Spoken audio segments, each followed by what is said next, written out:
Magandang araw mga lods. Ito totally kahit naman anong dumating sa atin, dapat ang ano natin, gumanda pa rin ang araw. Ito yung sinasabi ko sa inyo na malungkot na masaya mga lods. Kaya yung nagtatanong, ito yan lods, iyan ko na lang kasi umuwi ako ng probinsya dahil dito na ano tayo ng isang kaibigan na isang kaibigan na matalik na lods. Let it, bang, bang.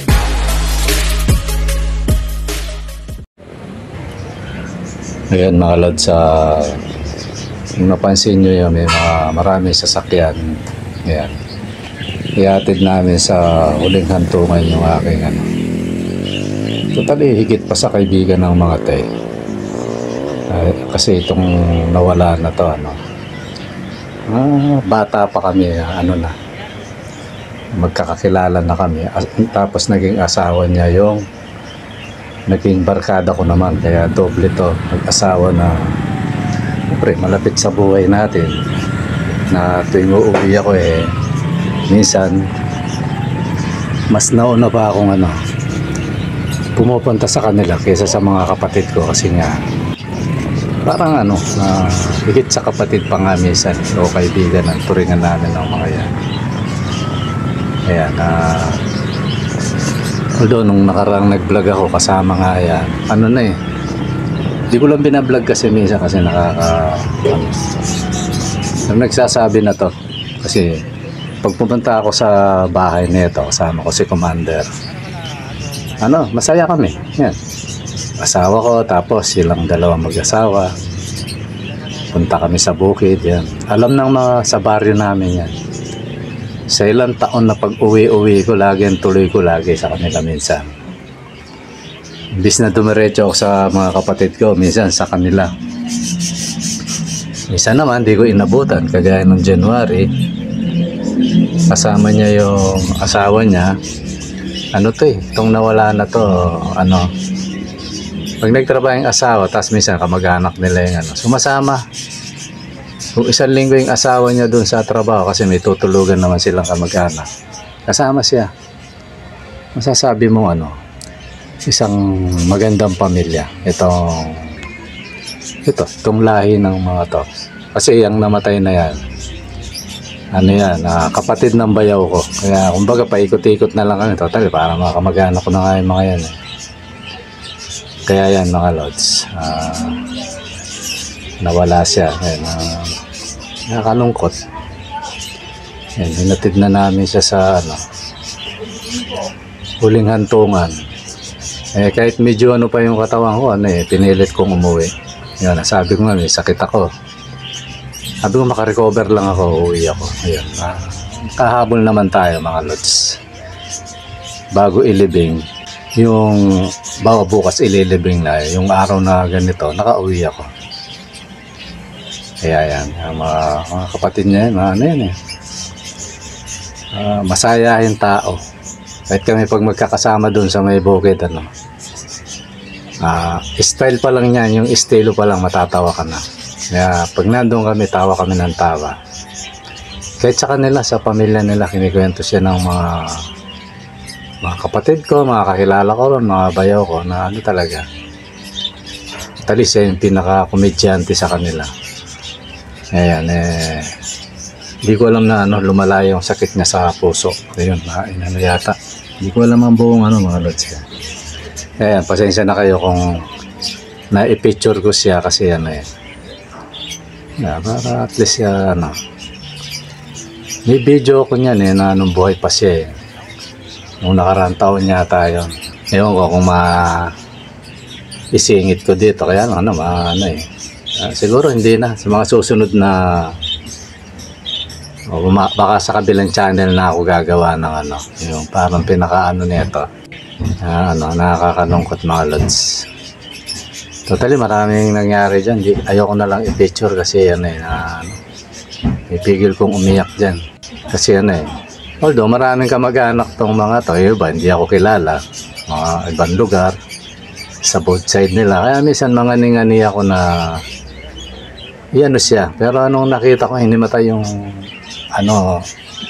kaibigan ko, hindi ko natiis. Kaya lang hindi ko na pinicture mga lods. Kasi parang masyadong ang totoo, ayoko nag-ano ng ganito na nagbablog. Kaya lang siguro naintindihan nyo na wala akong masabing letra mga lods. Kaya siguro tapusin na natin tong video na to. Tapos pagkatapos nyan mga lods,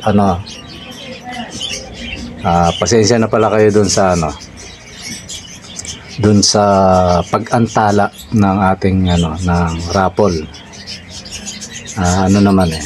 Gusto ko nga mas maaga, kaso ito nangyari nga. Kaya yung i-arrange ko na sana, kaso ito na yung nangyari. Kaya mga lods, kaya iwan na natin yan. Ganito na mga lods. Ang gawin natin ganito, na natin yan, narulungkot tuloy ako. Ngayon mga lods, siguro hindi masasali yung yung libre. Diba, nakakalungkot. Ito pa yung pero masaya naman ito mga lods. Itong raffle ngayon, hindi makakasali yung libre. Diba, nakakalungkot Pero yung masaya? Ito yung masaya mga lods. Hindi ko na patatagalin yun na sabi ko 2 months, hindi. Basta bigla akong nalang i-announce sa inyo na magpaparapol ako, sunod-sunod na libre mga lods. Ayan. At saka hindi isang pares, 2. Sana yung kausap ko ayaw niyang pabanggit Sabi niya, lods, pag binanggit mo, baka ma-i-vlog mo yan, huwag mo banggitin pangalan ko, sabi niya. Sabi ko, sige. Hindi ko na sasabihin mga lods kung saan galing yung ibon. Hindi ko na sasabihin. Pero ito yung kaya kong sabihin. Mga solid yun mga lods. Mga solid na ibon. At alam ko kung saan nanggaling. Na isang mahusay din breeder mga lods. Ayan. Kasi ayaw yun ang maganda sa tao mga lods. Diba Hindi ko na rin sasabihin kung ba't ibibigay niya. May reason siya, hindi ko pwedeng sabihin sa inyo. Siguro sabihin ko na lang na busy sa trabaho. Yan na lang ang gawin ko lods. Kung nanonood ka, yun na lang. Ngayon, ang maganda ron mga idol, yung ibibigay niyang ibon, bahala ka na sabi. Di ba nga, sabi ko nga, pagbalik natin, mamimigay ako tig 2 pares, 1 bola sa raffle. Libre yun mga lods. Ngayon ito, yung ibibigay niya, natin yan mga lods. Paparaffle ko. Pero hindi isang raffle yung ito, nagparaffle tayo ngayon. Tapos sunod, paraffle na naman tayo. Yan, ganun yung ang gagawin natin. So kasi sabi ko nga yun yung minsan nalungkot ako, sabi ko sayang naman wala tayong magagawa na busy si idol. Yun na lang lods yung kasi ayaw niya paano kaya sabi ko hindi ko na lang yun na lang yung yung na busy siya ngayon, kailangan niya i-alis yung sayang di ba kaya ngayon dinonate niya sa atin yung mga ibon. Sabi niya bahala ka na dyan. So ngayon ang gagawin natin, paparapol natin yun mga lods. Ngayon pag medyo naubos na natin, pero meron pa rin ako hindi sasabihin kasi may mga bagay na hindi dapat sabihin mga lods tsaka ako sasabihin kung saan galing yung ibon, diba? Itong silod masungid nating follower o subscriber, kumbaga masungid natin totally sila yung mga unang mga subscriber ko mga lods. So ngayon ano yung mechanics, ito muna pala, paparapol ko yun mga lods. Ang iintindihin nyo na lang yung bayad sa rider na lang. Ngayon pasensya na siguro sa mga sobrang layo. Pwede kayong sumali mag-comment, pero pwede rin kayong sumali. Ilalagay ko sa entry yung nyo. Libre ito mga lods walang Ngayon, kung di nyo makuha, parapol natin ulit. Ganun, parang yung nasa yata yun. Hindi ko alam kung Taiwan. Basta hindi ko na alam. Kasi marami akong taga-sunod dyan sa ano eh, follower sa mga Pilipino rin. Ayun, mga sumasali yun sa may bayad. Tapos sinasabi nila, oh yan, parapol mo na lang, Lods. Kasi hindi niya makuha nga. So siguro mga Lods, yung mga parting Visayas yan, mga... Kasi meron ding ano eh, para pag nanalo ako, sabi niya. Sali kayo mga Lods, siguro pag kayo yung pala rin, edi parapol na lang natin ulit. Para, di ba? Bawa, Bulacan, gusto niya, magkano lang naman ang pamasahe. Di ba, no? Ganun na lang. Ngayon, ano yan, na pinapauna ko na yung pag-deliver nun, isasabay ko na lang sa mga deliver nung ano, para hindi masyadong, hindi kayo magastusan masyado. Di ba, no? Basta, siguro yung mga ganon, ano. Pero kung kaya ni, ano, ni rider na pag sinayo, anong araw, o yun, so, sabihin niya Lunes, o doon tayo mag-abangan mga Lods. Kung wala man kayo sa bahay, yung mga kasama nyo, basta at least may deliver yung ano niya. So ang sagot nyo na lang yung ano, yung ano, yung i-ride pang masahe, kumbaga. Eh malay nyo, halimbawa, kasi ako tanda ko hanggang ano, hanggang tawag nito dito sa may Pasay, mababa lang eh. Mababa lang mga Lods. Pasay, 150 lang yan. Tanong ko rin sa rider kung paano yung ano. Di kung sakaling medyo ano, di siguro kung may pera ako, di ano ko na lang, ano.